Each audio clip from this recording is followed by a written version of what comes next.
Dr. Monique? Tomorrow I won't be, but up until now. Good evening. Welcome to our school board meeting at Lincoln High School tonight. It is Tuesday, December the 10th, and this is our regularly scheduled business meeting. At this time, I'll recognize our student school board member to introduce our student participants in tonight's meeting. AP, take it away. So today we have for our Pledge of Allegiance Evan Taylor, who's a senior at Lincoln High School, and he is currently the student body president and on the first team all Big Bend lacrosse team. Take it away, Evan.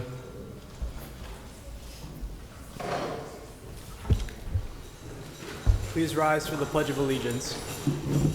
I pledge allegiance to the flag of the United States of America and to the republic for which it stands, under God, indivisible, with liberty and justice for all.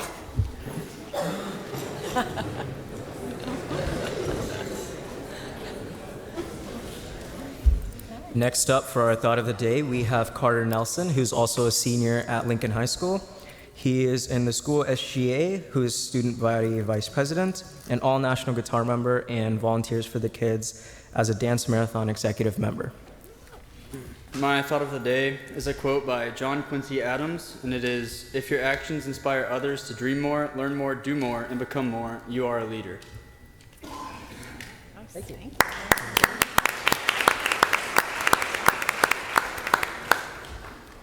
Thank you all, and at this time I'd like to invite to the podium the principal of Lincoln High School, Dr. Alan Birch.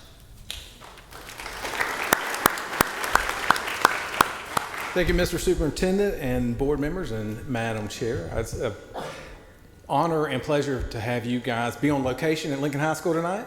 So a lot of hard work by your people to get this thing off the ground and make this happen, but it's really neat that you get to come out and see the school sites. And I know that you do that in your own communities, but we appreciate you being here. We have a ton of kids to recognize tonight from multiple schools. Really proud of all their accomplishments. I will say that Evan knows the Pledge of Allegiance. He just got nervous. And he says it every day at Lincoln High School. I promise we'll be working on that one. Also, just so proud of the year that we're having here at Lincoln. We're finished up our fall sports. We're starting the spring sports. We're actually playing tonight basketball right here during our meeting time, and just had our showcase, our winter showcase for performing arts. And actually, Eric here was in our winter showcase, funded by the dollars that you guys have okayed for the performing arts in our electrified strings program. So for the very first time, they rocked. And it was awesome. So just appreciate all of you and what you do, and thanks for being here with us. Thank you, sir. Thank you for having us.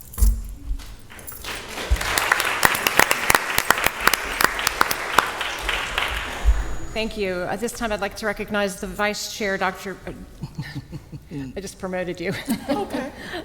Joy Bowen, who will read the changes and additions to tonight's agenda into the record, please. Thank you, Madam Chair. The changes and additions are as follows. Number 1, add item 19.06. The superintendent recommends approval to advertise amendments to policy 5120-school choice for a public hearing and adoption on January 14, 2020. A staff review of the verbiage within the policy had to be adjusted. Number 2, item 18.03. Establishment of LCS Exceptional Student Education District Advisory Council, replaced documentation. And 3, item 7.04, approval of personnel actions December 10, 2019, replaced documentation and change the content of the item summary. I move the acceptance of these changes. Moved by Ms. Bowen, second by Ms. Striplett. All in favor? Aye. Aye. Opposed? No. Show favorably approved. This time we'll turn the microphone over to the superintendent, Mr. Rocky Hanna. So, Madam Chair, if I may, I know we have a superintendent spotlight. I do not see Principal Evie Friend from Hawks Rise here. Hopefully she is not out on Pensacola Street in Never Never Land. Probably on Capitol Circle. Capitol Circle is pretty bad, Yeah. so I'll just go ahead and say that. So we can get to her maybe when we'll she put a arrives. pin Yeah. in the spotlight. But we do have a number of recognitions. I would like to also thank Principal Birch for having us here this evening. You know, Ms. Stripling, you might not know this, but you and I have something in common. What is that? We both spent 4 years of our life here at Lincoln High School. But I graduated from Lincoln High School. You did graduate. Go Trojans. Hopefully in 4 years. It was in 4 years. It was. So I couldn't decide this morning. So this morning I reached into my coat and I thought, my closet, and I said, well, it's Christmas, so maybe I should wear red. And I'm like, no, I can't wear red, right? Because everybody thinks I'm biased towards Leon. So then I pulled out my maroon sports coat, and they said, no, you can't favor Childs. Then I pulled out green, so no colors work. So I went with the neutral black.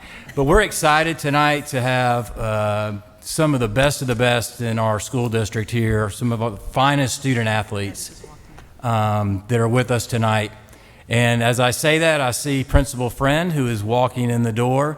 So Evie, we're going to put you on the spot, let you run to the podium, and we'll do your spotlight, and then we'll come back around to our student athletes. So Principal Friend. Got your breath. Thank you. Thank you, All the way from Superintendent. School Board District 4, that's a long way. Well, actually, I live close by here, but with Weems Road closed and everything else, the whole world is different over here. But anyway, thank you, Superintendent Hannah, Board, Attorney. It's a pleasure to be here because we're honoring one of our teachers from Hawks Rise. One of our exceptional student education teachers applied for the Jack R. Lamb Rookie Teacher of the Year. We have a chapter for exceptional student education here in Tallahassee in the Big Bend area. Whew, now I'm really out of breath. And she won the competition here. So then she went to the state competition in Orlando to the conference and won there. So we're so proud of her to represent the state of Florida. Wow. So Amy Boer.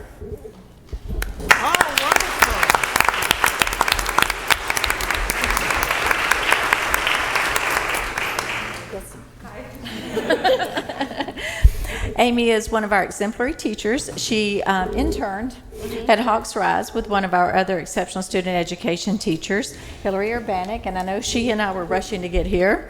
But this is a very prestigious award. She had to interview, do all kinds of jump through hoops that you have to do for awards like this. And just a little bit of background, this award is named for an esteemed educator and school board member from Hillsborough County. He was a staunch advocate for exceptional student education, and so we are so proud of Miss Urbanik. I'm not Miss Urbanik. I mean, Miss Boer. Okay. It was a long ride. Well, Amy, congratulations. And Evie, what you all are doing at Hawks Rise in the area of exceptional student education should be the model for the state of Florida. All that you're doing with inclusion. We have parents that are knocking the doors down to come to your programs because they feel so welcomed and so wanted. And Amy, I'm sure you're a big part of that now. So congratulations on this honor. Thank you very much. Thank you. Thank you. Thank you.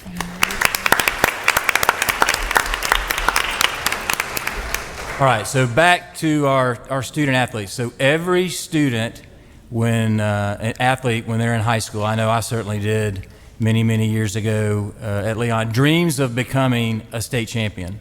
Unfortunately, however, very few realize that dream. I did not. But we have a number of kids here, young people here, that can call themselves state champ, and that's really cool. It speaks not only to the quality of competition we have here in Leon County, but in the state of Florida. And guys, I know how hard you work. You work tirelessly. And I know academics is always, as Coach Feely goes, academics is always number one, right? But it is, and your grade point average reflects that. Your student athletes. It's not funny when Coach Feely does that either. But your student athletes, and you represent the best of the best, and we are so very proud of what you've accomplished in the field of play and in the classroom, and can't wait to see what wonderful things you'll do in the future. So this time I'd like to bring up Mr. Billy Epteen, the principal of Leon, so we can get this recognition started. So Mr. Epteen. Mr. Superintendent, Board, thank you. I would like to recognize the Leon High School volleyball team. If y'all would please stand.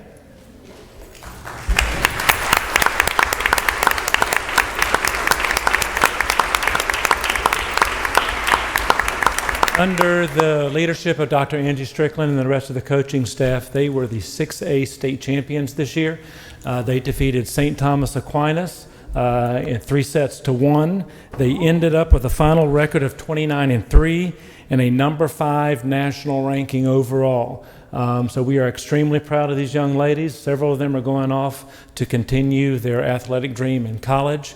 And we are so proud of them. Shania Cromartie was also our Wendy Heisman representative for this past year. But again, congratulations to them. They are amazing student athletes. As Mr. Hanna said, their GPA across the board is incredible. And the amount of hours I know that they put in under Dr. Strickland's leadership is amazing, and still be able to accomplish that as well. But we are extremely proud of them. This is number 2 state champion for Dr. Strickland since she's been there. They've been knocking on the door about every year in a row, and this year they pushed it through and beat the powerhouse St. Thomas Aquinas twice this year.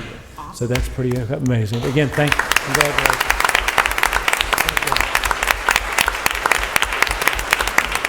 You know, and it's quite when you talk about a team like St. Thomas. So when you look in our roster, it says that the name of the player, their number, their grade, their position. In the St. Thomas, it says the name of the player, the number, grade, position, and hometown. Literally, because they recruit from all over the country. So they defeated one of the top programs in the nation to become state champs. So congratulations to Coach Strickland and the Lady Lions, and I can attest to what Mr. Epstein said. There's not a group of athletes anywhere that works harder than these young ladies. So congratulations.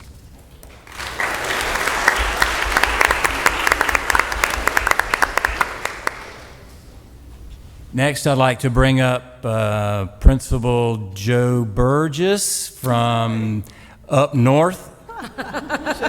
From the North 40, or right, South Georgia, North Florida, and he has 2 special groups that he's like to, 3 special groups tonight that he'd like to recognize. So, Mr. Burgess. All right, thank you, Superintendent, School Board, honored guests as always at our meetings, and I have the privilege of first of all following up a great championship team. Our team had I should say fortunate pleasure to play these wonderful ladies here from Leon. But here I'm here to recognize 3 of our teams here today.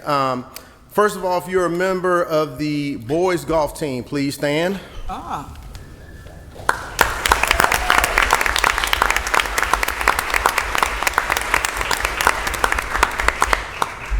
Please stand if you are a member of the girls cross country team.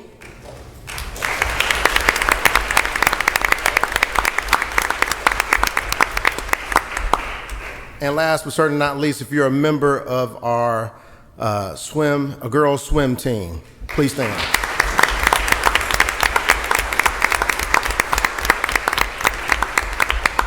And real quick, while they're here, Coach Ken Smith is the coach of the boys golf team. Coach Crutchfield and Coach Chasen coach our swim and dive team. And Coach Phillips right here, raise your hand, Coach, so they can see you. He is our cross country coach. And you guys can be seated. I mean, you can stand if you want.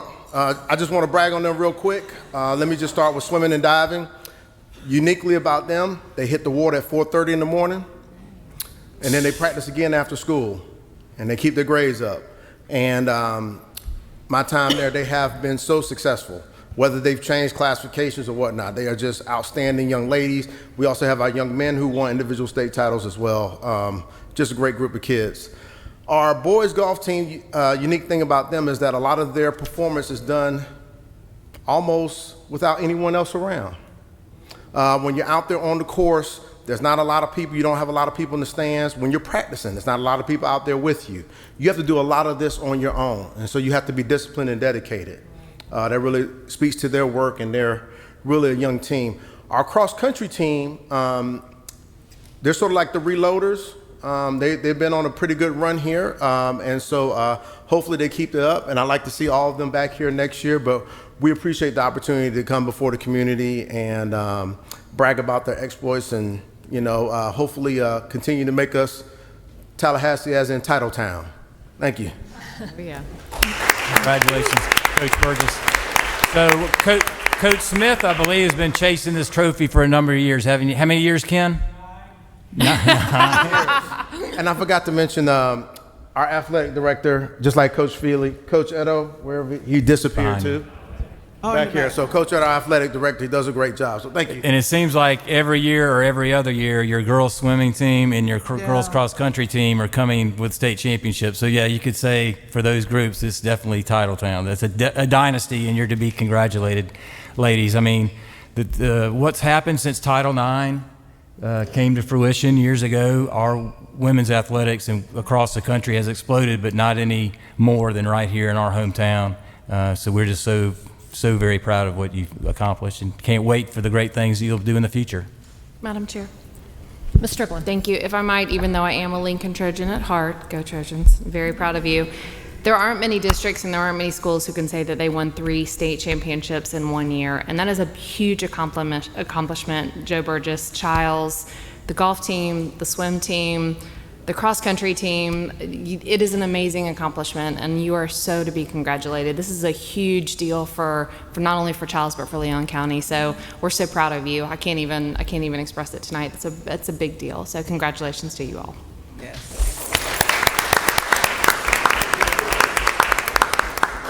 Absolutely concur. It's great to see all of our student athletes and scholars that are recognized for many, many, many diverse accomplishments, and we're so glad you're here. And you're welcome to leave if you need to do homework, but there's a couple more items coming up that you may be interested in from our Student Advisory Council in just a minute, so please feel free to stay.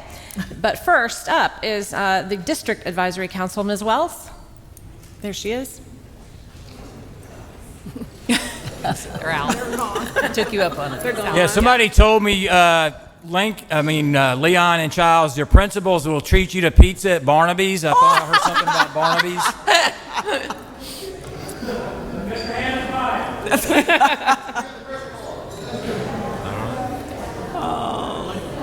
Why didn't we take any pictures? They got out of here before I could say. I think that's all right. They're still here. We'll probably give them just a moment to clear the room. Yes.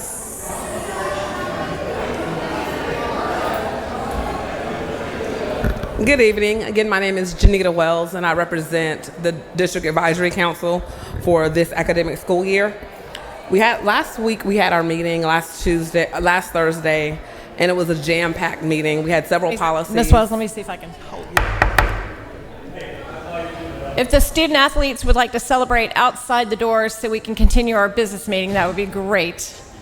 We're very proud of you and celebrate with you, but we have more business to do. Go ahead. So we had a exciting meeting full of policies, full of things that are going on in Leon County. And first we had Miss Kathy Hood from the Sharing Tree. She brought a report to let us know about what's going on at the Sharing Tree. The Sharing Tree is quite a few years old now, so she's given us kind of an update about what's going on and what's being provided there at the Sharing Tree. She explained that initially it was an idea of being a reuse, resupply, and provide supplies for our teachers. And now it's being evolved into more of a creative, hands-on space for children to learn and play and interact with each other. She gave information about the program offerings there at the Sharing Tree. As they've evolved, they're having field trips from our schools and what that means for the Sharing Tree. She also encouraged the District Advisory Council members to share about their programming and their offerings, to include summer camps, winter break camps, and things of that nature. In addition, we had representatives from the Supervisor of Elections office. We had Miss Monique Duncan-Jones and Miss Susie Lapolo, and they discussed Madeline's resolution and what that means for their office. They were very, very supportive of what she's planning to do and what our student leaders are planning to do as far as the voters registration drive.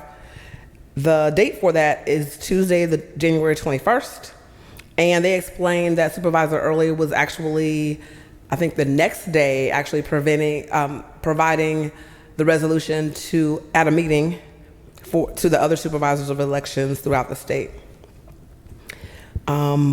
They also explained the goals of the voter registration drives, as well as encouraged DAC members and schools to support communicating and coordinating the events, communicating the documentation needed for registration, as well as volunteering at the events and making sure that those registrations are complete before they're signed off on and get to their offices.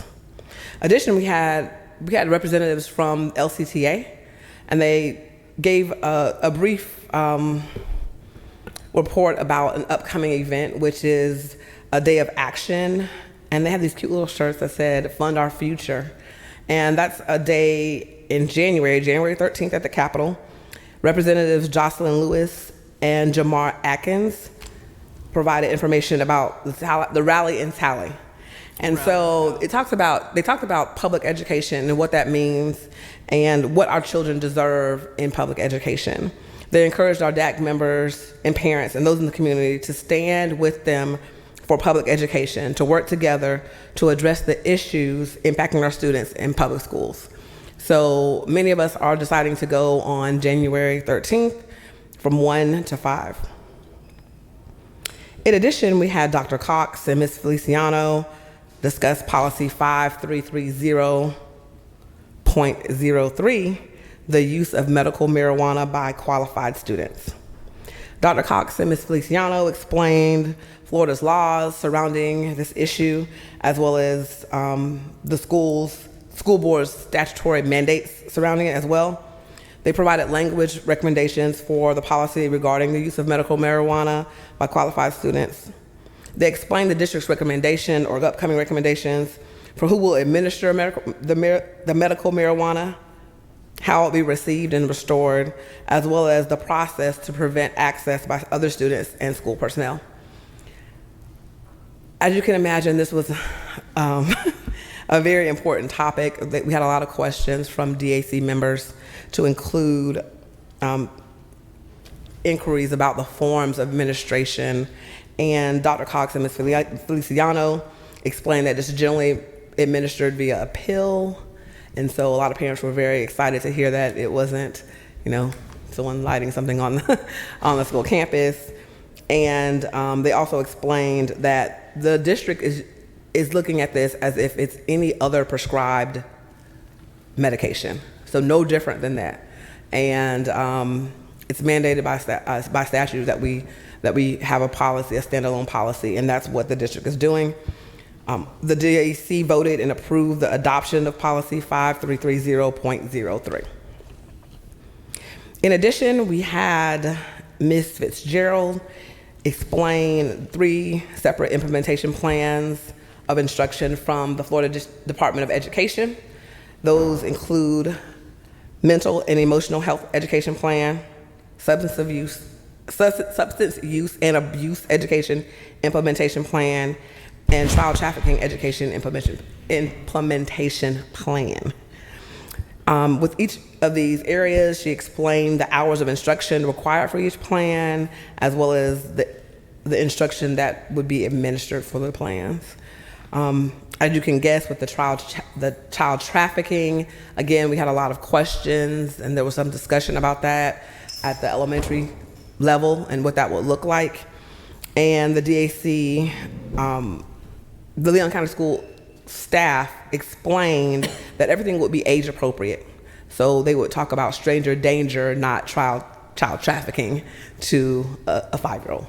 And so we were excited about that. In addition, Ms. Feliciano discussed policy 7230, gifts to the school district. She explained the changes in this policy to increase the donations at the school level to $5,000. The DAC voted to approve the proposed changes to policy 7230. In addition, Dr. Gale provided information about policy 5120, school choice policy. She provided information about the registration process for school choice and the recommended change to this policy, which is to change the date of open enrollment deadline to June 1st. And I believe before it was June 30th or something like that. Additionally, to change the policy that will require students who are reassigned due to their FIT, which is families in transition status, to reapply each year based on their McKinney Vento Act annual renewal requirements. And so there was a little bit of discussion about that. Overall, the DAC voted unanimously to approve the changes to policy 5120. And last but not least, which is probably one of my favorites, and that's kind of why I'm here, there was information provided about community conversation that's happening tomorrow. It's community conversation advancing racial equity in education. And we received this information about the meeting being tomorrow at 5:30 at Walker Ford Community Center. And there was an invitation for all of our community members to just discuss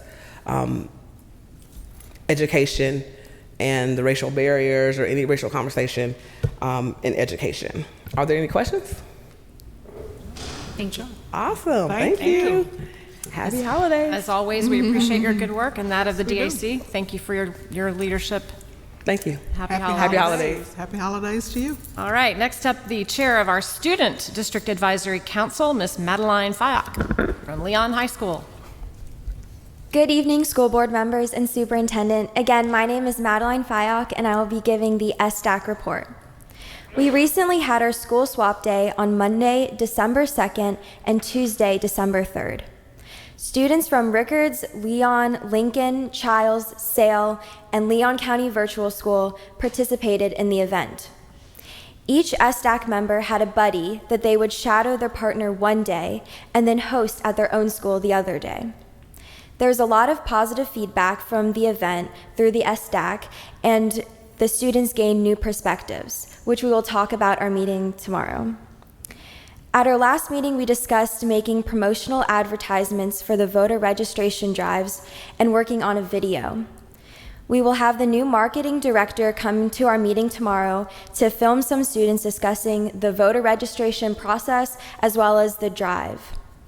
Each SDAC member provided information for the individual who might assist at their schools with the drive. I then contacted these club sponsors to see if they would be interested in organizing the drives at their school. So far, I have heard back from Leon and Lincoln High School. Lincoln responded and sent out information for the drives in their school newsletter, which will be from 10 a.m. to 2 p.m. I also wanted to thank you all for the opportunity to present the voter registration resolution to the FSBA. I'm very hopeful that other counties adopt the policy as well. So, thank you. Thank you. Yes, Madeline did a fine job speaking to all school board members that were present at the board meeting last week in Tampa. There were some 67 counties represented, and we had the privilege of getting to brag about her and have her show off for Leon County, and lots of very positive affirming comments by other board members. So we're proud of you, and we appreciate your good work and look forward to seeing what other great things you do. Absolutely. Madeline. And Madam Chair, we probably should also just thank her parents for flying down to Tampa to witness this with their wonderful Apparently daughter. they took their life in their own hands on Silver Air flying to Tampa. And came to witness this. Good job, Madeline. Thank you very much. All right. Ms. Edwards, Title I Advisory Council. There she is. Good evening. How y'all doing? Good. How are you? How are you? Doing pretty good. Glad to be here tonight. So the Title I Advisory Council, we met last night. We meet on the second Mondays. I just want to let you all know we won't come every month to just give you an update of what we're doing. We're advisory in nature, and we are putting together our recommendations that we want to present in the spring. And a little bit about what we talked about, that presentation, I think is out of sync, and we want next year to present before you all go into retreat. And so kind of flip it around, because as you're doing business and as you're thinking about moving forward, that our recommendations should come before that time. So just to let you know that.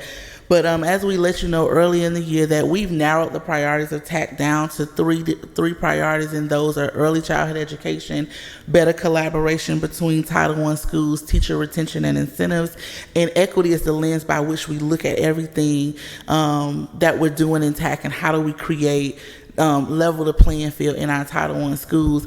A lot of individuals in community have a misconception that the Title I money that we receive, which is to some people a lot of money, that it's doing a lot of extra things when most times it's going to staffing. So it's not meeting those overall needs, those big, broader needs, because there are a lot of social things that happen in Title I schools.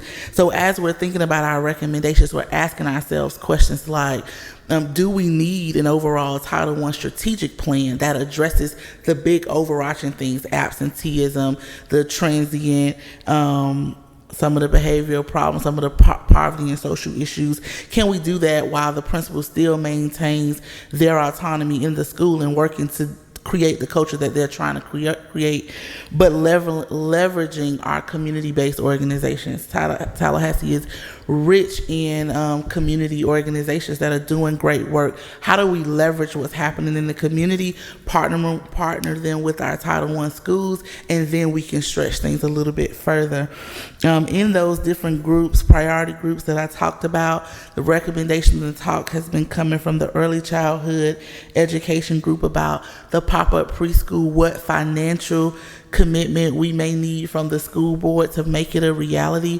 There's going to be a proof of concept done in the spring that the committee that's been formed is going to put together, so that when we come and we make a recommendation, we have hard evidence of how it's worked and how the community has received it. Also, a surprising conversation that's come up is a standalone early childhood education school, a K-2 school.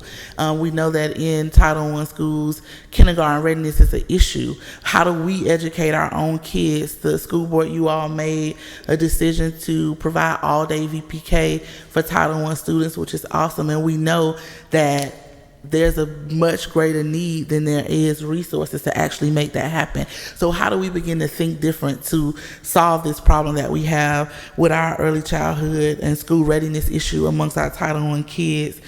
In the better collaboration between Title I Schools Committee, there's been a lot of discussion about better coordination between the feeder schools. Can we better interact with the students in the schools? Can the elementary visit more with the middle, or can the middle go down to the elementary? Same with the high school. How do we create this cycle? Because I know we have a big thing here with school choice. We want to move our kids all around because we're not really aware of what the great things that happens right in our communities. So how do we begin to tell that story better, and how does that come down from the school board to help with that, as well as transportation for the transientness that happens in our Title I schools? We provide transportation for those outside of school zones, as far as our IB kids and stuff like that. Can we look at possible ways to create a transportation system for those kids that may not be identified with the FIT program as necessarily homeless,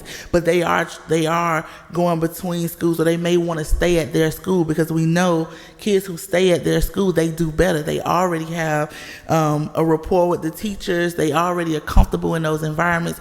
But if the families have to move and the parents don't have transportation, those kids are thus moving as well. And then in the teacher retention and incentives group, a lot of talk about maintaining teacher morale, some kind of standard for practice of keeping our teachers in Title I schools for more than 1 year, because some people come cut their teeth 1 year in a Title I school and they move on because they realize they can go somewhere and they're not going to face as many of the issues that they face in Title I schools. We've been in conversation with a couple of businesses here in town. How do we begin, outside of you all trying to find money, money's always on the list, right? But how do we get our community to support our teachers who are working hard every day? And not that teachers that are not in Title I schools aren't working hard, but we know that there's a special case for teachers in Title I schools. And so Chewy's is really open to hosting some Title I nights and offering some discounts to Title I teachers. Nothing But Cakes has also said that they're interested. So how do we do that? Also, how do we get the school board to, as you all are thinking about budget next year, think about affordable workforce housing, right? How do we do that as a holistic community, not leaving out that the teachers are a part of that workforce housing that our cost burden when it comes to housing. So those are some of the things that we're talking about. Some recommendations you'll see us expand on and put cost estimates to it and solid recommendations. So thank you. I appreciate it. Any questions for me? No, we greatly, I'm sorry, are there any questions I should have asked you? No question. I just wanted to comment. A lot of the things you said are, right on, spot on, and I really appreciate the hard work that you're doing, and whatever we can do to support that, we will. Appreciate it. Ms. Tribble. Thank you. I do want to comment too. We apologize. You raised a great point about being able to present from the Title I Advisory Council before we go into retreat every year. And our retreat seems to be kind of not consistent. We were early this year, we were late one year. So I would recommend that we set a date, whether it be the first Wednesday in January, whatever it is, but that we are consistent with our retreat every year and that we invite these committees to present their annual findings to us, whether it be District Advisory, Title I, or a new ESE committee, which would be another one to add on, to present in December what they find throughout the year so we can weigh that in before we meet in January. I would love to, we need to, I don't know, Dr. Gill's writing ferociously over there. Yes, so I think that's something we really need. So thank you for raising that point. And then the last thing about the housing, and that is a community-wide issue. That is something the city commission should be involved in, the county commission should be involved in, as well as the school board, and that's something that I'd like to see brought up in our I don't even know if it has a real name. We're the three bodies. The mayor's meeting. Where the three bodies meet together that we've been talking about for a while. Yeah. Tomorrow, actually. Is it tomorrow? Yeah. Yes. Okay. So look at that. Perfect So timing. the conversation is happening, I think, in a lot of areas in the city, and I think what we do a lot is that we leave only the education piece to the school board when you all are also one of the biggest employers here in the town. So I think that keeping that on the radar, that is something that we need in town. There's a housing leadership council that's here, and we're developing recommendations and a plan that we can actually put some real teeth and meat to affordable housing, because we're in a crisis. The data team is saying that we're looking at about a 31,000 home shortage, and if we continue to grow the way we're going, that's going to be a big problem really, really soon. So we all need to be looking at it. So I agree with you. Right. Yeah. I wanted to, something else you said. We met yesterday with the board of the Foundation for Leon County Schools. And there was some discussion about their strategic plan being aligned with our strategic plan. And when you mentioned your goals, I wanted to mention to Dr. Gale, it seems to the extent that all of these advisory councils, be it the new early childhood one or the new ESE one or the Title I, which is a little bit more formalized and more mature, and even the audit committee, and then the Foundation for Leon County Schools, that all of those entities and others that I didn't name, if they have narrowed down their primary goals, if we should at least discuss that as a part of our strategic planning process, that where appropriate they might be incorporated. I agree. That would be good. Sorry. Yes. Ms. Bowen. Thank you, Madam Chair. Ms. Edwards, thank you for each point that you mentioned tonight, and thank you for the wonderful work that you do with this organization. I look forward every time you come before us, because I know that you all have given some wonderful things, and you are, for me, still the E.F. Hutton of the county. When you speak, I listen. Tomorrow night, as you know, there will be a community conversation held at the Walker Ford Community Center, and titled Advancing Racial Equity in Education. And many of the issues that you mentioned are found within the community, and for all of us to embrace and to find some way to help all of our children to make them whole. So it is my hope that you will continue to do the work that you're doing, and that the points that were raised by my colleagues on the board and as others listen to us, that we can do this for all of our children. We've been talking about all of these issues that you mentioned for years and years, and we continue to be talking about them. So at some point in my lifetime, it is my hope that we can come up with some real life solutions to handle many of these issues. And it's good to know that you're out there fighting the good fight. But at some point, some of us are going to have to sit down and say, this is exactly what we're going to do. Those people who can influence, I think you will agree. So I appreciate your being here, and I look forward still to what you might do. Our retreat, as you heard, we talked about many of those issues, but to have them still be identified in 2019 as things that we need to do to bring about a level playing field and to bring about a balance in the educational process for all of our children just continues to amaze us. But the work is still there.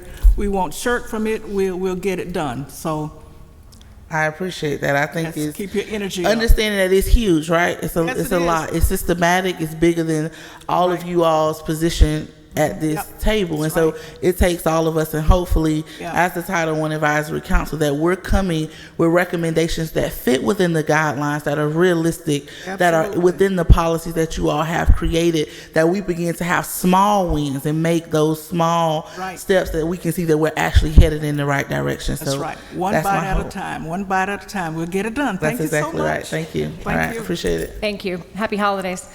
That takes us to item 5.04. Ms. Gregory for an academic services update. Thank you, Madam Chair, school board members, superintendent. During the last several years, our schools have been attacking student achievement gaps in and around reading performance, yet we continue to experience gaps. They persist. And what we do know about reading gaps results in poorer student learning outcomes, lower grades, fewer post-secondary options, and significant social emotional stressors for our students. Not only do we see these academic effects and these developmental effects, but we do know that there's significant research that shows that school to jail pipeline hinges on students' ability to read and comprehend in a meaningful way. To that end, we have been working diligently. We have used every resource we have available at the district, and we're leaving it all on the field. There's no hidden secret sauce, something in a closet that we're not trying to do every day at every school. Yet we still have these persistent gaps in our student achievement when it relates to reading. And to the point of some of my predecessors this evening, we do live in a resource-rich community. We have the intellectual capital of colleges and universities like Florida State, FAMU, Flagler College, but we also have think tanks like the Florida Center for Reading Research. And to that end, through a relationship with Dr. Nicole Patentary and her students who have exceptional minds, we have begun the conversation of having a partnership agreement with the Florida Center for Reading Research, Leon County Schools, the Village, to work towards attacking these persistent gaps in reading achievement. To that end, this evening, Dr. Nicole Patentary will be presenting to you the framework that we would like to implement in our school district in the coming years. Dr. Thank you very much. You have 3 documents in front of you that I'm going to work through. You have a PowerPoint, which I will walk us through. You also have a nice one-pager, which summarizes our framework. And you have a one-pager for the Village, which I will briefly introduce to you. Again, as she said, my name is Nicole Patentary. I'm a professor at Florida State University in the School of Teacher Education. And in particular, I'm a professor of reading education. I am also the associate director of the Florida Center for Reading Research, where I direct the Village. And the Village is a division of our center, newly founded exactly for this purpose, to be better partners within our community, to improve outcomes for students in our schools and in our communities. As you'll see from our little one-pager here about the Village, we take our partnership approach very seriously, and we have partnered with multiple agencies, including schools, but also outside of schools. Teeing up, Ms. Edwards teed me up very well. We do recognize that the things that happen in schools are just really reflective of what's happening outside of schools. And so we try to partner with diverse groups and agencies to create cross-sector, multidisciplinary partnerships to support kids. We do that through connecting, championing, and collaborating. And what I'm presenting to you today is a brand new collaboration with the school district that we've called Read Up. Up is specifically for university partnership, where we're hoping to work together to improve reading achievement and student success in Leon County schools. And I would be remiss if I didn't take a moment to say thank you to the students in my class. They're all here. Say hi. Stand up, you guys, so we can stand see. up. All the other students stood up. You got to stand up. This is Shauna, Casey, Chelsea, Rebecca, and Sen. They are doctoral students in speech and language pathology and educational psychology and reading education at Florida State. And together in my class this semester, we decided to form this partnership. And we worked with members of the school district to try to make it happen. So this presentation is in fact their final. So, you know, help them out. So as you can see from our presentation here, and I'm going to lead you through some very brief slides to just orient you. I'm a professor. I used to be a special education teacher. One of the primary strategies for improving comprehension for students with special needs is to teach them to use the 5 WH questions. So to quickly explain what we're trying to do together, I thought we'd present you with the who, what, when, where, and how, and why of our partnership. If you turn the page, you'll see who Read Up is. Read Up is a partnership between Leon County Schools and the Florida Center for Reading Research that we will co-lead together. Ms. Gregory and I will take the lead after, of course, getting permission from the superintendent, Mr. Hanna, as well as my boss, Don Compton, who's director of the Florida Center for Reading Research. And together, we will develop and enact a research agenda to improve reading achievement and school success in Leon County schools. What is Read Up? It is a partnership that is very much so aligned with your strategic plan. You just, Madam Chair just talked about making sure that all roles are aligned. Well, we've studied your strategic plan, and we've been meeting for the last 12 months to make sure that we understood what your priorities were and how it is that our work does or does not align with those priorities and how we can be supportive of what you do.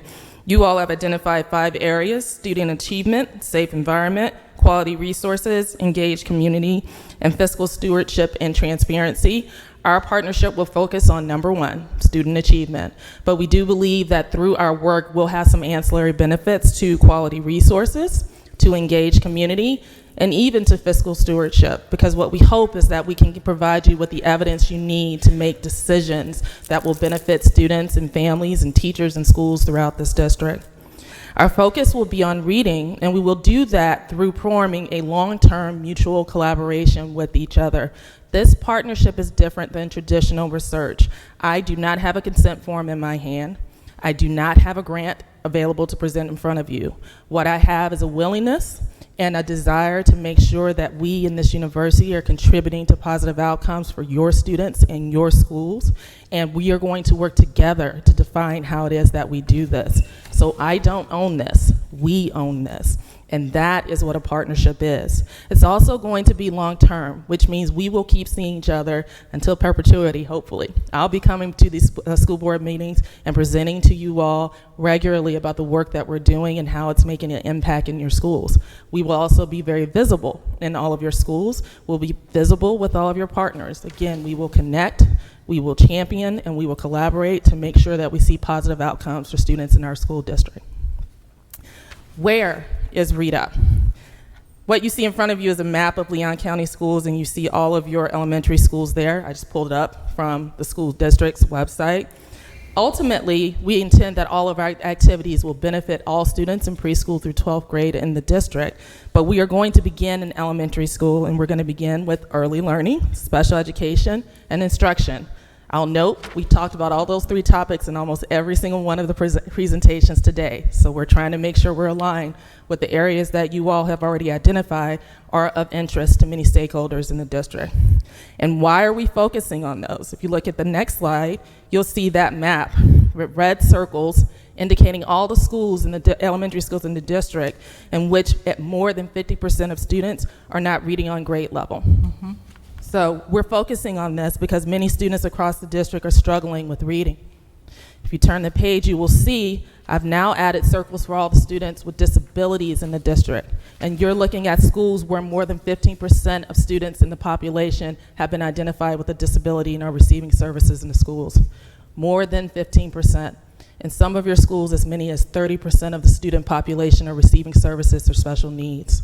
And what we know is that for many students across the districts, those who are struggling with disabilities are very likely struggling with reading. Reading disabilities are in fact the most common learning disability in schools. So we imagine that there are students throughout the district who have disabilities that are impacting their reading achievement. And in addition, if you look at the next slide, you will see all the schools where more than 50% of the students have entered not meeting the benchmark for school readiness. And we know that means that at least 50%, if not more, of these students aren't ready to benefit from high quality reading instruction in your schools. So even if you can provide them with the best environment to learn how to read, they're coming to you not ready to benefit from that kind of instruction. And in some of your schools, that's as many as 70% of the students. So what you can see is these issues are far-reaching. They affect the entire district. They are compounding vulnerabilities. Some of our students have one vulnerability they face. Some of our students have multiple vulnerabilities they face. What that means is we should not be looking at these challenges as isolated things.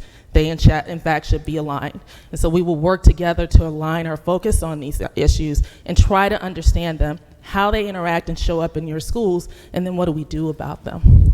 But I do think it's important when you present evidence like this to put it in a larger context, because Leon County Schools isn't alone. If you look at the next slide, you will see the average performance of students in 4th and 8th grade nationally on the National Assessment of Education Progress. This is the nation's report card that is given to students across our nation randomly every other year. What you're looking at is their actual scaled score performance. And what I want to draw your attention to are those black lines. Those black lines are the average for proficient performance. In other words, you're performing on grade level in reading. On average across our nation, most students are not performing at grade level expectation. But what's even more alarming and troubling is that from 2017 to 2019, the numbers dropped. So right now, on average, reading performance is declining in our nation. If you look at the next slide, you will notice that this trend is most difficult to ameliorate in our most vulnerable learners. So this is 4th graders, and these are a percentage of students who are reading at proficient levels. What you'll see is among all 4th graders on average, that's only about 35% who are performing at grade level. That's 1 in 3. That's not good anyway. That's not enough. But if you start to look at them by different populations, what you notice is for our students of color, you're at 1 in 5. If you look at our students who are eligible for free and reduced lunch programs, which are those are students who are living in low-income households or in poverty, 1 in 5. Students with disabilities, students who are English language learners, 1 in 10. It's simply not acceptable. And this national trend has been causing a lot of public discontent. If you're on social media and you subscribe to any education blogs, I'm sure you've seen some of these stories pop up. Some of these have just popped up in the last 48 hours.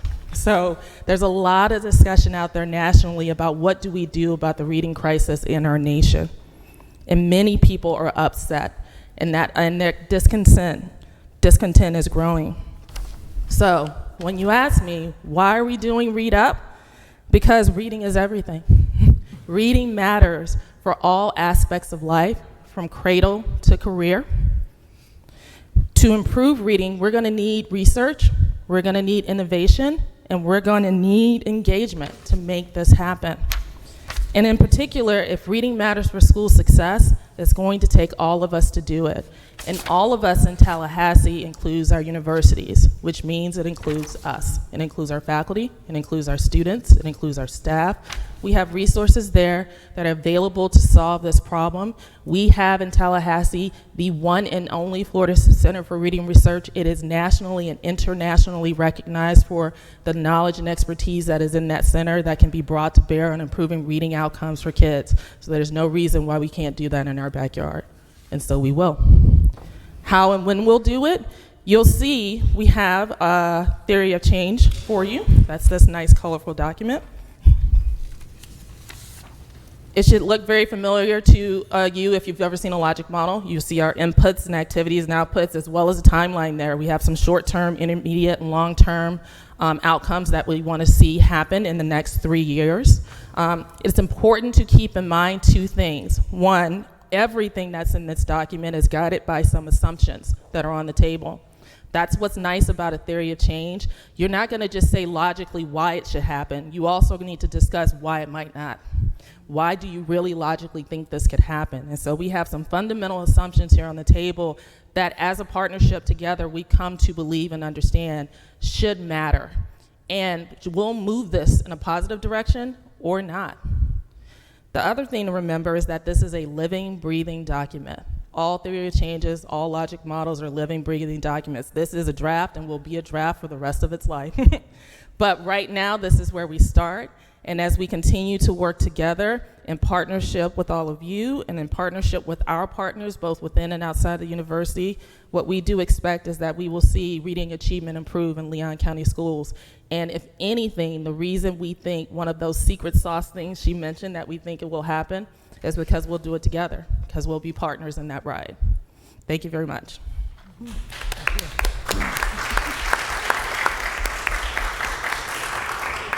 I just, go ahead. Thank you. I know you're relatively new to Tallahassee. Yes, ma'am. Your voice is a breath of fresh air to me. I've worked in campus community partnership and engagement for 20 years, and every other meeting I'm saying something about we have the resources here in our university communities and service learning and community-based engagement and community-based learning and all of those things. And so I'm beyond thrilled to see this coming to fruition. I think it is as you said, a sincere problem that you do in fact have the capacity to help us figure out. So very, very grateful for your true partnership. Thank you. Ms. Wood. Well, I just want to say that I know a lot of people at FSU and Tallahassee are so excited about who the new football coach is. I am excited about this. Yes. I mean, reading matters, as you said, and starting that collaboration with FSU. I hope that Dr. Thrasher sees this and says, let's do this throughout the university with the guidance of your department, because we could make a dent if we harness all the power that we have at FSU and at FAMU and at TCC. So this is a good model, and I just have great hopes for it, and really thank Jillian Gregory for getting this going and having this partnership with you. I think as a board, we're totally excited about it, and I hope that one day the headline will be, read up is the most important thing going on at FSU. So let's get this started. Thank you. May I just add? You had, Ms. Stripling, you going? I had a question. Go ahead, Joey. Oh, I was going to say thank you. I'm sitting here smiling greatly because I have some needs that I'm going to present a little bit later tonight, but it looks to me like we are about to get to what the village can do to help in the education of all of our children, and that excites me. So I am just waiting to see and hope that you will stay energized and engaged and continue to inspire with purpose and empower all the students and all of the ones who need to be a part of this, so that reading is seen as important as you make it sound. And it is. I choose to think that from the cradle to grave, it is important, because we need to know where we're going to be buried too. That sounds a little terrible, but it is the truth. So thank you for doing what you do. I'd heard much about your work, and thank you, Jillian, for finding this wonderful resource and for partnering. So I know some great things will happen from this. Thank you very much. Ms. Striplin and then Mr. Superintendent. Thank you. And just a quick question again. Thank you. This partnership looks incredible, and I know we talk over and over again about the gap and reading those kids that come to us not ready for school. Just a question though, can you give me some idea what the practical application is of this program? So what does it look like in a school? Which school? Is it additional teachers? Is it pulling kids out? Obviously the research is very important to it, but what happens between what is found out in the research and their success with reading. I think part of that will be part of this journey is figuring out where that's going to go. Initially, in these first few years, we will be learning from each other. So one of the things one of our very relevant questions right now, specifically related to early learning, is how do we understand the relationship between the VPK assessment and the Flickers assessment? Because we hear different things, right? Flickers assessment suggests that lots of kids are not entering school ready, but the VPK assessment that suggests that lots of kids are entering ready. How do we reconcile that information? That's important information to know because administratively the district has to make a decision about how it uses those data points to make decisions about what curriculum to purchase for early learning classroom, what kinds of training teachers might need in early childhood classrooms, what we tell parents about making sure their students are ready in early childhood classrooms. We have an important partnership starting in Leon County Schools with Fort Leon, which is engaging with our early learning providers outside of the district. That information would arm us with how it is we engage with them around what our expectations are for their children who are entering our schools and how we can reach back and work together to support all of these kids as they come in. So it could even give us information that lets us know about the number of slots that we have for seats in VPK and how many more slots we might want to advocate for, how many fewer slots maybe we need, what kind of resources we might need in those slots for kids with special needs or without special needs. So I think initially it's about having the information you need to then go make decisions. Eventually, we could end up with doing more intervention kinds of work in schools based on some of these findings, and that would come in partnership with Ms. Gregory. Yeah, and so I think part of it is that, Dr. Patentary and others bring like their academic knowledge, right? But then our district folks sit at the table and we talk about what does that practical application look like at each school site. At some schools, it may be capacity building, right? So do we know what reading acquisition looks like? What are the steps? What does the research say? That might be one set of standards. It may be another initiative related around into the pre-K point, right? So Ms. Bruner and all of the work that she's doing. So she's really working with the teachers in the learning walks for the pre-K teachers and what does that look like. So it's not just a one-size-fits-all solution. It's really going to be this organic experience where, one of the problems of practice that we have, as you know, is that secondary, when students enter secondary with significant reading gaps, they persist. It is very difficult to remediate and close the gaps for students at the secondary level. What can we do to meet those needs of our secondary folks? Because many times our students are one period a day is not enough. Maybe it is, but it doesn't appear to be enough in the data that we have. So what does it look like? What does content area teaching and reading look like? So at the secondary level, it may look really different. So I think it would seem that maybe an answer would be like, well, on month one, we're going to do this, and 90 days in, it's going to look like this, and 180 days is going to look like this. I think what we can say is it's always going to be a dialogue, and it's going to be between the university and those people who have the experience, the knowledge base in and around these problems of practice, and then us as the district on how do we take that and apply it using the systems and the culture of our district. I would also add one more piece to that. I think it's important and we undervalue it, but it really matters for this work. I think we can't forget that research is about innovation. So there are many problems that this district and every district is facing because we simply do not know the answer. You just talked about kids with significant needs in secondary. That requires significant intervention. We simply don't have enough of those. We don't have enough effective interventions to provide reading instruction to secondary students who are performing multiple grade levels below. What we have are students who do dissertations where they go create those things. What we have are faculty who go get research grants to literally make those things. And we make them in partnership with your schools, with your teachers, with your students to create the answers, not just for us, but for the nation around how it is that you improve reading outcomes for that specific population. And there really is no one else better suited to do that than us. That's what the partnership gets you. It's more than just fixing what currently exists. It's about forecasting and thinking outside the box and pushing all of us forward together. Mr. Superintendent. Finished? Sorry. You have a follow-up? Not really. I mean, I'll try to make quick, this could be an all-night conversation, but we don't want it to be that way.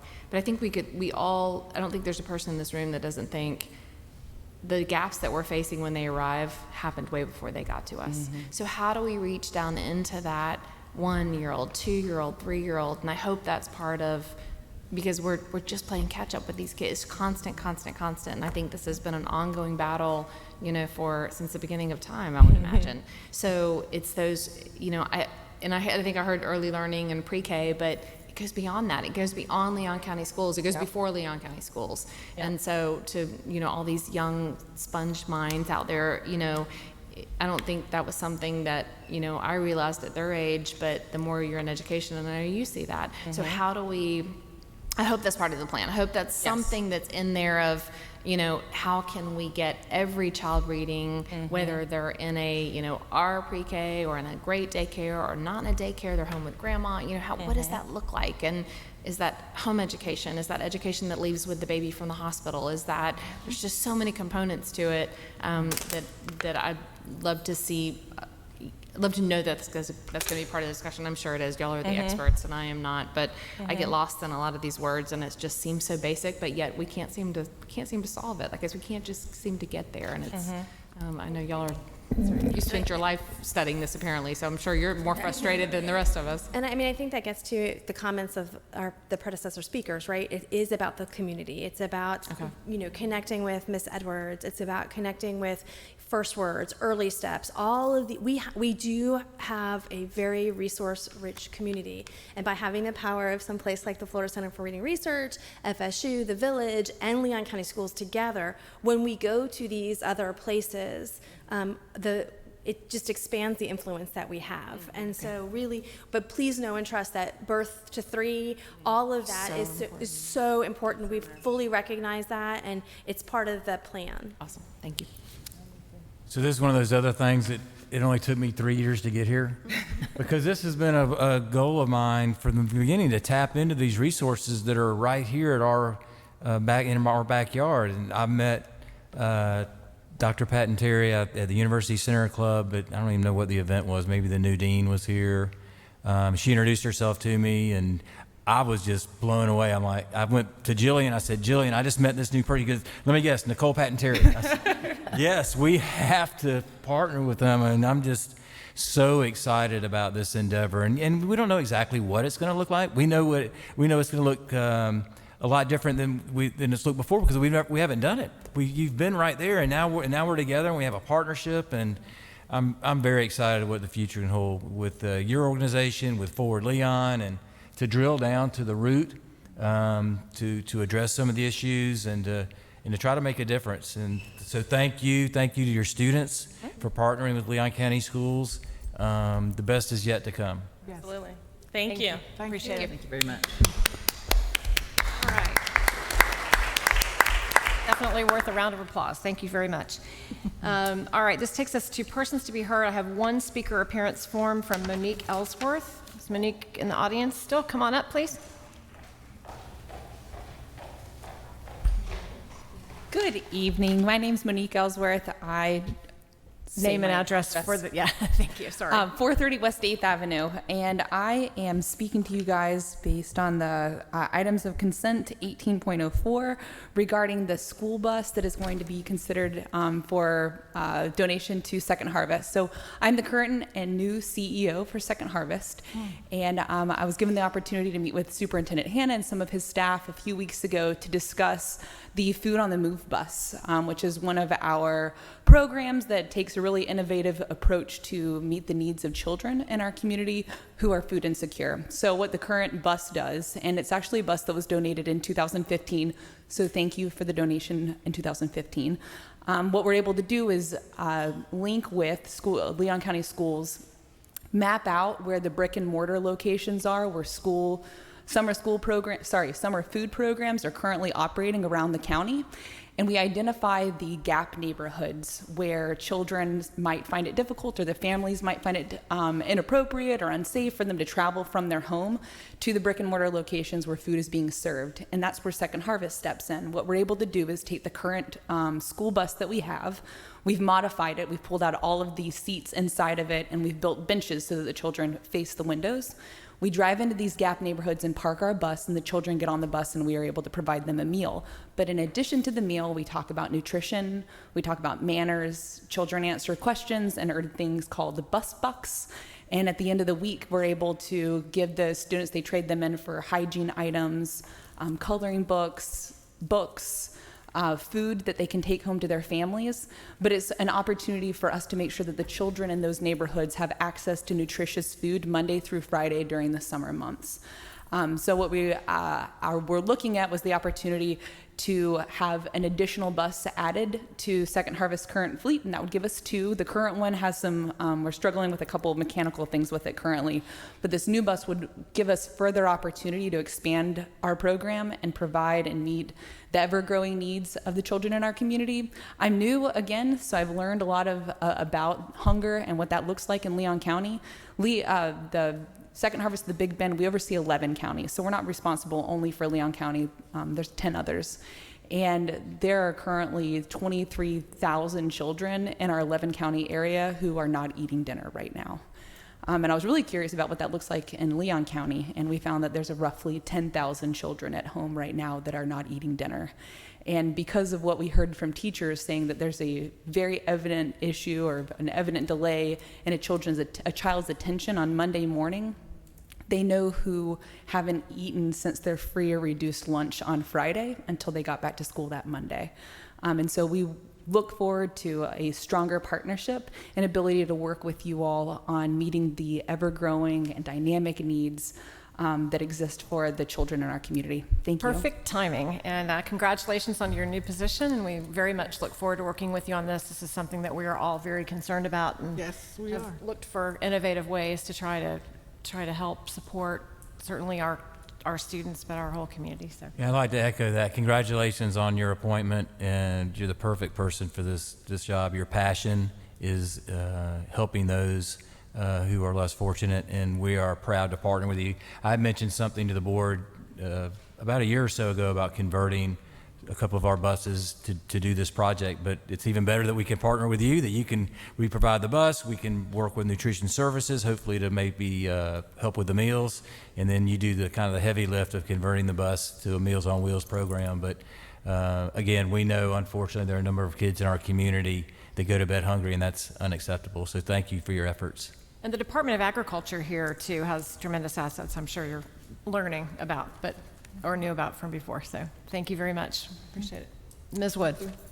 I'm trying to contain my rage that we have 10,000 children in Leon County that are going to bed without dinner.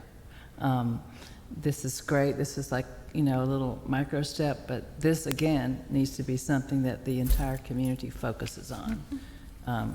It's just so unacceptable. I'm just heartbroken that that's the truth. And thank you for, we just need to keep reminding people, because most people don't think about that when they go home, and, it's just terrible. And so I hope that, this will be just a small step in what you can do. The program sounds great. It's very innovative, and, but we just need to do so much more as a community and not accept that number. That's just outrageous. Maybe Dr. Terry has a colleague at FSU who, in the nutrition department, who would want to take on a graduate course. Absolutely. That would Why not? help with this problem. Thank you. Thank you all. We appreciate you. Very good. All right, that takes us to the consent agenda. Does anybody have a motion? I move the consent agenda is printed. Moved by Ms. Bowen, second. Second. By Ms. Strickland. All in favor say aye. Aye. Opposed, no. Show it unanimously approved. Takes us to item 19.01. This is Superintendent's recommendation to advertise amendments to policy 7230, gifts to the school district, increasing the amount that schools can accept up to $5,000. Is there a motion? Move approval. Second. Moved by Ms. Strickland, second by Ms. Bowen. Thank you. 1902, Superintendent's. We get a vote, I think. I'm sorry. Did I? You missed it. Okay, all in favor? Aye. Opposed? Show it unanimously approved. Item 19.02, Superintendent recommends approval to advertise a new policy, 5330.03, for the use of medical marijuana for qualified students for a public hearing and adoption on January 14th. Probably in this case, I should invite Dr. Cox to further explain. Okay, I'm here to recommend policy 5330.03, use of medical marijuana by qualified students for advertisement. Okay, it was created to comply with the mandates of Senate Bill 8A, which added language to section 1006.062 Florida statutes, administration of medication and provisions of medical services provided by district school board personnel, and which states in part, and I'll read this to you, each school district school board shall adopt a policy and a procedure for allowing a student who is a qualified patient as defined by statute 381.986 to use marijuana obtained pursuant to that section. Such policy and procedure shall ensure access by the qualified patient, identify how the marijuana will be received, accounted for, and stored, and establish processes to prevent access by other students and school personnel whose access would be unnecessary for the implementation of the policy. And although the area of the law, this medical marijuana, is relatively new, the Florida Department of Education are mandated to ensure school districts' compliance to act in accordance with the requirements in the aforementioned statute and submit a draft of compliance access policy to the department. And notification to the department board adoption. Failure to comply with this legislative requirement may result in actions under section 1008.32. So I'm bringing that to you for advertisement. And just to restate, this is a requirement of the law. Right.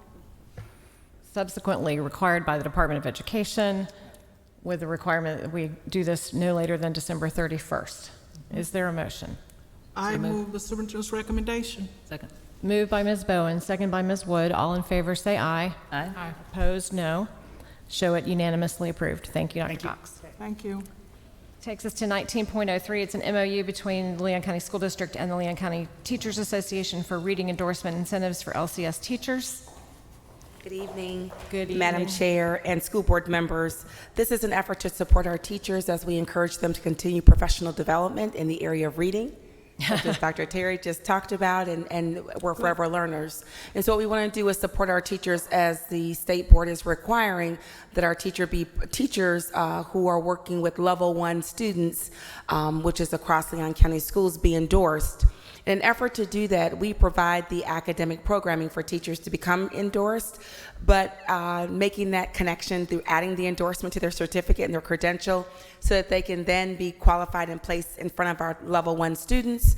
Properly credentialed is what we're encouraging. So in an effort to partner with LCTA, which is the Leon Classroom Teachers Association, we're making every effort to show through our professional development, working with Shane Seifert, that we're going to support our teachers as they endeavor and pay them for this opportunity. Okay. Thank you, Ms. McAllister. Any questions? I was going. Move approval. Ms. Strickland moves approval. Second by Ms. Wood. Did you have a question? I did have one quick question, and I probably missed it. Endorsement incentives, you mentioned pay. How will that be determined? Okay, so there's a process in the reading endorsement itself. It lists the stages. So Yes. teachers can register through our professional learning opportunity to begin their reading endorsement classes. And then once the completion of the classes and the coursework and adding the credential to the certificate, then they can get the one-time lump sum. There are some teachers who started a couple of years ago who never finished it, but now the body of the learning community has changed, and we need to push that and require that in support of the DOE. And so the different stages, teachers will be financially rewarded for that effort. Okay? All right. Okay, we had a motion and a second. All in favor say aye. Aye. Opposed, no. Show it unanimously approved. Thank you, Ms. McAllister. Thank you. That takes us to 1904, reorganization of the Warehouse Division and Property Management Department. Okay, so that's me, myself as well as Ms. Banks. No, it's okay. What the superintendent has charged the different departments to do is to look at the people that are employed within the departments, and to look at what their responsibilities are, and to properly place them in the categories that they should be in, depending on what they're required to do, and then let's properly compensate them. What we're looking at through the leadership of Dr. Moore and the property management department is that we have persons who are working, and we're competing to keep them in Leon County schools as opposed to losing them to companies such as Goodwill, those employees who are couriers, who have CDL licenses, who can go other places and earn more money. We need those quality people here in Leon County. So what we're trying to do is to make sure that we have these people, we're able to keep them and compete with other neighboring organizations financially, as well as looking at the duties and responsibilities of the persons within the property management department and putting them in the proper classifications and making sure they're paid accordingly. So this is a part of the reorganization. Great. Is there a motion? Move approval. Second. Moved by Ms. Striplin, second by Ms. Bowen. Any questions, comments? All in favor say aye. Aye. Opposed, no. Show it unanimously approved. Mr. Albritton, this is the tentative 5-year facilities work plan for 2019 and 20. Yes, ma'am. Good evening, Board, Chair, Superintendent. I would like to recognize Ms. Martha Chauncey here with us tonight. She does the preparation of this document, and I'd like to thank her for all the hard work that she does. Thank you, Martha. We appreciate you. Yay, Martha's here. We like having Martha here. Item 1905, the superintendent recommends board approval for the submittal of the school district Leon County's tentative 5-year facilities work plan for 2019-2020 to the Florida Department of Education, Office of Educational Facilities, DOE. And that's the item. Is there a motion? So moved. Moved by Ms. Bowen. Second? Second. By Ms. Wood. Any questions, comments? All in favor say aye. Do you have a question? I'm sorry, Ms. Wood. What's the status of reclassifying Sale as a high school versus an alternative school? Is that in this report? That's not in the 5-year work plan. That is in our plant survey. Okay, and that's going to be coming up? Yes, ma'am. That is coming up. I believe the full plant survey is due in about 18 months, but we're looking at spot surveys between. Okay. Great. Okay. Thank you. So all in favor? Aye. Aye. Opposed? No. Show it unanimously approved. Thank you, Mr. Albritton. 1906, the superintendent recommends approval to advertise amendments to policy 5120 for school choice for a public hearing and adoption on January 14th, 2020.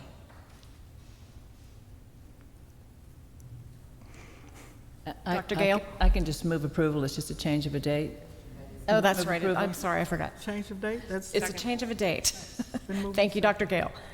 Moved by Ms. Wood. Second by Ms. Striplin. All in favor? Aye. Say aye. Aye. Opposed? No. Show it unanimously approved. Thank you, Dr. Gale. That takes us to the superintendent's comments, number 22. Briefly, Madam Chair, it's hard to believe Dr. Gale reminded me at the beginning of the meeting that we're into the last several weeks of this decade. I know. And on the personnel items tonight, I officially entered the DROP program, which is kind of unnerving, bittersweet. Oh. Yeah, there's a lot of mixed emotions. I mean, I've spent in my youngest part of my career at Godby High School, 4 years of my career here from 1993 to 1997, and it's just kind of surreal, you know, to actually enter or to look at retirement when it stares you in the face. But it was an honor to serve with you all again this year. We did some wonderful things, and you saw some of that tonight with our partnership with Florida State. With all of the accolades from our student athletes. It's just, we're doing a lot of good work, and I am so honored to serve with you and proud of the things we've accomplished in 2019, and can't wait to see what 2020 will bring. So I wish you all a very happy holiday. And would like to extend an invitation to you all to join me at my home on January 4th. You're cooking, right? I am cooking dinner for all of you. Oh my! And a guest, but just thank you for all that you do and give to our students and to this community. Thank you, and wish you all happy holidays. Does anyone have anything else they would like to add before we adjourn? Ms. Striplin? I do. Thank you, Madam Chair. I just want to draw those of us at the board here your attention to the letter that might be included in your packet. Yes? No? Yes? Okay. It's in the travel reimbursement folder. Yes. So this is a letter drafted with the help of Ms. Coffey from, remember, the city of Tallahassee, the guy who came and asked for our support for construction of sidewalks, is a voice of support to Department of, I think it was supposed to go to Department of Transportation, right? Supporting, it was and they're outlined here for around in and around Sable Palm, Fairview, Pineview. And we had asked that he draft something for us to sign. We would be more than happy to. So Ms. Coffey graciously put this together and put it on letterhead, and it should be in each of your folders with your name on it. And so if you feel so inclined to sign and support this, again, this is a great example of our partnership amongst the three bodies. This is what we should be doing more of in our community. So we will leave these with Ms. Coffey tonight to send in. Would be awesome. In addition to your ethics form from FSBA, just in case, just as a reminder. The form we received when we walked out. So there you go. That's it. Thank you. Supposed to turn those in. Thank you, Ms. Coffey, for taking the initiative to bring that back to us. That's right. The real coffee, yes. Are we on? Madam Chair, where are we now? On the new issues, concerns? We don't have any that we know of on here, but if you would like to make a comment this time. I do. As a matter of fact, they were listed yesterday I'm sorry, on the at our agenda review. You may recall that I had listed there the need to talk about Riley and Griffin schools, remember? Yes, I do remember, sorry. And I wanted to just mention that tonight, just as a reminder of how important it is, I think, that we take a look at what's happening at those particular two Title I schools. And I said that tonight I would mention it in a little bit more detail.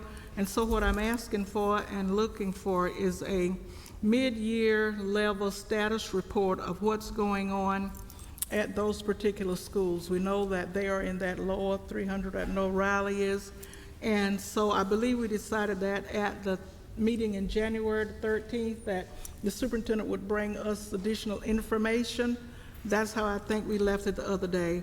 So I'm interested in knowing what we're doing. I'm interested in knowing what the baseline data would show and how we are working to that data to close any of the gaps that are found in those particular schools.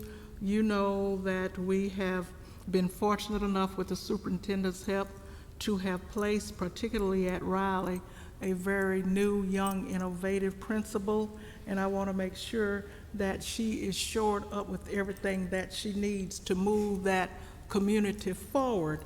That is a real concern of mine, and I know that DOE is there and that many other strategies are being employed, but I want us at the mid-year point to take a look at what's happening rather than waiting until June when everything is over and done with, saying, I wish we had, or we should have, and we could have. That community, of course, is very important. Those children can learn. And I do believe that that particular community has had at least 2 or 3 leadership changes in the last 2 or 3 years, and that concerns me greatly.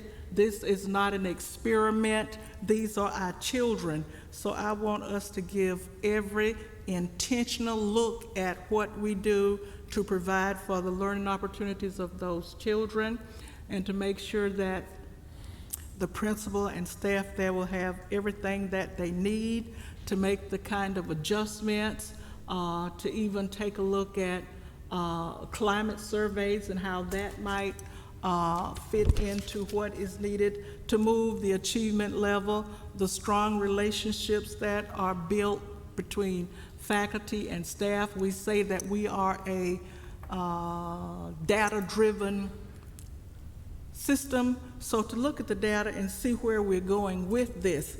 I'm just continuing to hear from constituents' concerns, and we just want to make sure that we move intentionally with what we're going to do as we help to move that particular school or those schools up and increase the, how should I say it, the learning achievements of those students. And I'd also be interested in doing something that we did a long time ago, and I guess that makes me an old fogey. But at one point on this board and in this system, we had principals come before us to talk about their struggles. I need to say that differently. To share with us any challenges or struggles or obstacles. Some of you may remember that. So I'm interested in having some of those players come and talk to us, the real practitioners. We can get a good presentation, but I want to hear from them what they are finding, what it is we need to know, what it is we need to do, because when it's all said and done, when these schools are not where we want them to be, I need to be able to rest as well at night as many of the others of you will be resting. If we don't take a look at this in this way, in my mind, we will be foregoing the education of an entire generation, and I don't want them to be lost. So I'm asking that in January, I think that's what we decided on yesterday, that we have this kind of look brought back to us so that we can work toward what we must do to influence ourselves and influence others, and just take a real-time report of assurance that whatever is going on, we're on top of it, so that we don't have to feel that we've left any of our students behind. I think that our report tonight from the Dr. Nicole Patton-Terry could possibly be a way to get some of those things done. I don't know. I'm not the expert, but I do know that those children in that community deserves and desires even more of what we're doing. It's kind of like if you're a patient and you've got a little bit of a cut on your body, nobody's probably going to give you an aspirin for that. Somebody's probably going to stitch that cut up. I don't want us to provide Band-Aids to where there needs to be some real surgery done in the Title I schools in District 5. And I know the superintendent and I are on the same page, but to take a mid-year look at where we're going so that we can feel good about doing the best we can do, I just ask to have that happen, to even look at the morale. How do we look at morale in schools? What do we do? How do we make the determination that the environment and the climate in these schools for our teachers and our children are conducive to their learning?